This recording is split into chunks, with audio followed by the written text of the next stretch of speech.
मायके हो, और जब मायके पे आंच आए तो बेटी अपने घर में नहीं बैठी रहती, वो आपके बीच में आके आपके संघर्ष के साथ हूं।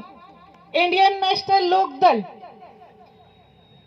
जिसको बनाने वाले आदरणीय चौधरी देवीलाल जी, उसको आगे बढ़ाने वाले ओम प्रकाश चौटाला जी, आप सबने उनका राज भी देखा है।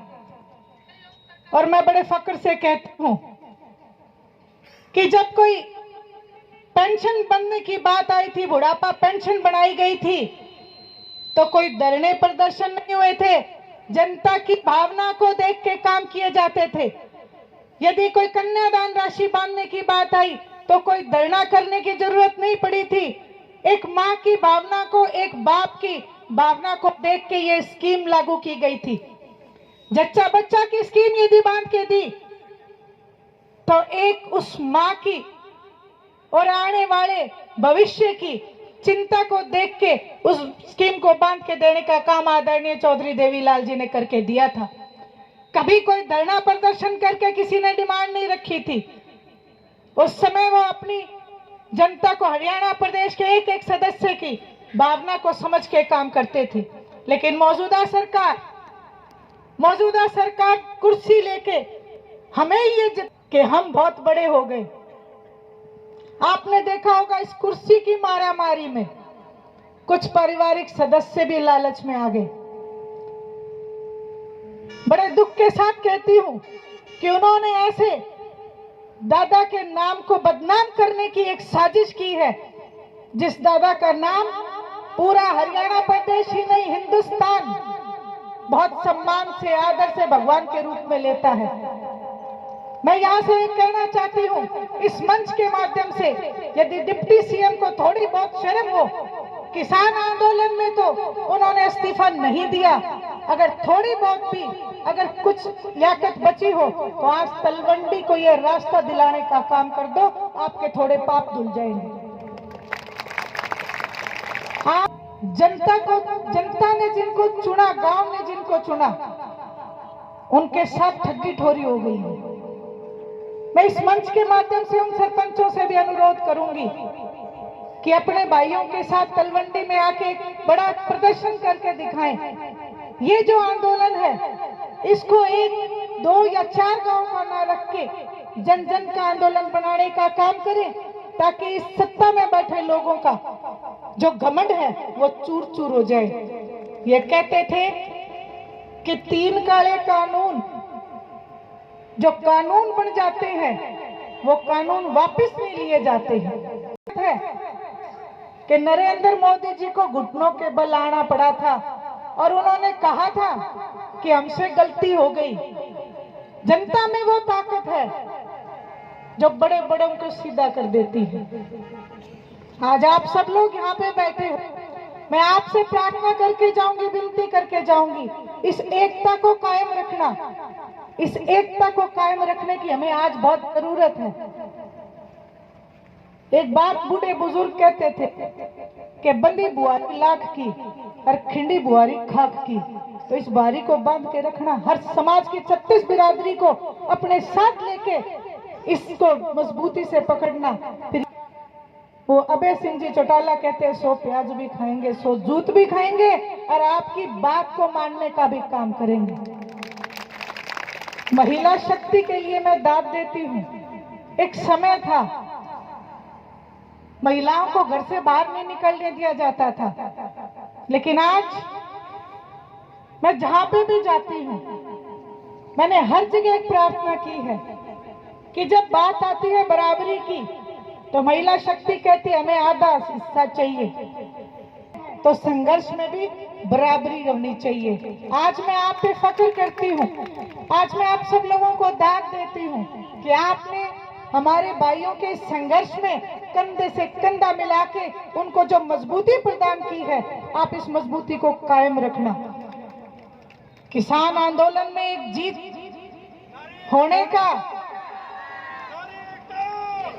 रही है। आज मैं आप लोगों के बीच, मुझे भी बहुत तकलीफ है, दुख है, क्योंकि ये वो रास्ता है जिससे मैं बचपन से लेके कॉलेज टाइम तक बड़ी हुई इस रास्ते के जाती रही, और जब तलवंडी आता था तो खुशी हो जाती थी, घर नजदीक आ गया, क्यों हम हॉस्टल में पढ़ते थे। और जैसे तलवंडी आया हमें खुशी आ गया, भाई अब तो घर आ गया। इस रास्ते के साथ जो भेदभाव करने का काम किया है, आप इस सरकार में बैठे लोगों की मंशा और नीयत को तो आप समझ चुके होंगे। एक रास्ता निकालते हैं, उस रास्ते के साइड में जो जमीन है उसका रेट बढ़ जाता है, उस जमीन को कई तो इस लालच में बेच देते हैं कि भी रेट बढ़ गया, और कई इस सोच में रहते हैं कि आगे और रेट बढ़ेंगे। उससे पहले ही उस रास्ते को छोड़ के दूसरा रास्ता बना देते हैं, फिर उस रास्ते की जमीन की बोलियां लगनी शुरू हो जाती हैं। सड़क ही बनानी है। सड़क किस लिए बनाई जाती है? लोगों को सुविधा देने के लिए, अपने गोज भरने के लिए नहीं।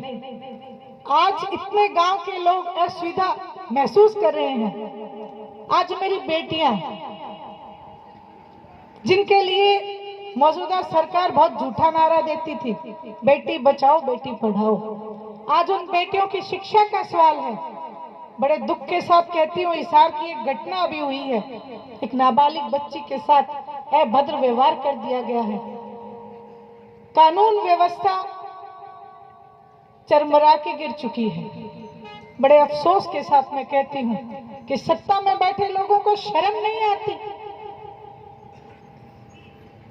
मैंने एक जगह ये बात कही तो एक ताई जी ने मेरे को, जींद में थी, उन्होंने खड़े होके कहा कि बेटी इनका खेला गया, ना इनका आंगली ना इनका गुद्दी, इन नहीं बेरा किसी बात का। आंगली तो आंख में आंसू तो उसके आएंगे जिसकी आंगली कटेगी। और यहां मैं आपको एक बात और कहना चाहती हूं कि चाणक्य ने अपनी एक पुस्तक में लिखा है कि राजा उसी को बनाए जिसका भरा पूरा परिवार हो, ताकि उसको दुख और सुख की समझ हो। आज आपके बीच मैं बड़े फक्र से कहती हूं, आदरणीय चौधरी देवीलाल जी ने हरियाणा प्रदेश को अपना परिवार समझा। मुझसे बड़े अंकल संपत सिंह जी यहाँ बैठे हैं, वो इस बात के गवाह हैं कि चौधरी देवीलाल जी ने हरियाणा प्रदेश में कभी किसी से भेदभाव करने का काम नहीं किया। 36 बिरादरी को एक साथ लेके उन्होंने आगे बढ़ाया समाज को, हरियाणा प्रदेश को। मैं जहां पे भी जाऊं, मैं अगर जिक्र भी कर लेती हूँ, मैं हरिद्वार थी, आज उसी हरियाणा प्रदेश में जगह जगह धरने, जगह जगह लोग परेशान हैं, उनकी आत्मा भी सुखी नहीं है।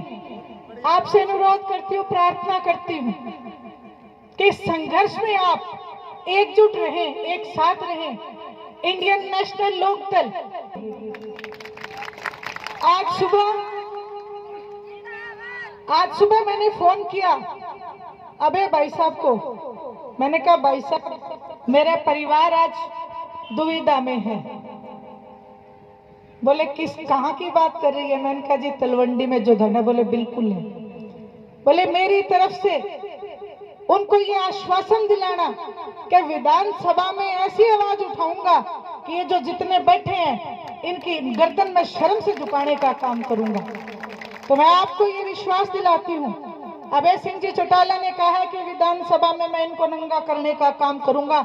इन्होंने झूठ बोल के लोगों को ठग के, कुछ दिन पहले एक नेता आके गया, बोले कि आप मिठाई बांट दो, सड़क तो आपकी समझो मंजूर हो गई।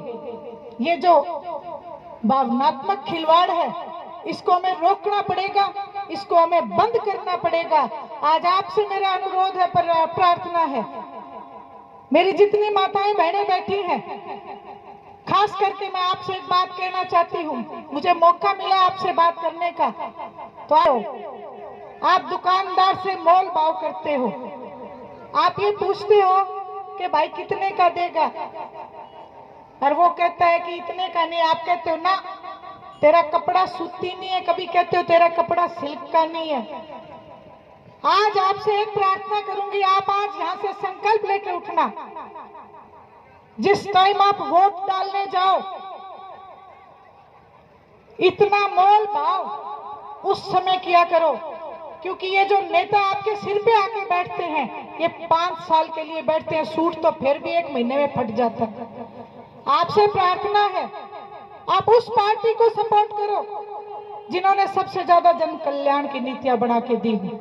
मैं इस मंच को राजनीतिक मंच नहीं बना रही हूं, मैं सिर्फ एक समाज का हिस्सा होने के नाते मेरी बहनों को ये बात समझा रही हूँ, क्योंकि कहते हैं कि हमें तो घर वालों ने कह दिया, हम तो उस जगह वोट डाल के आ गए।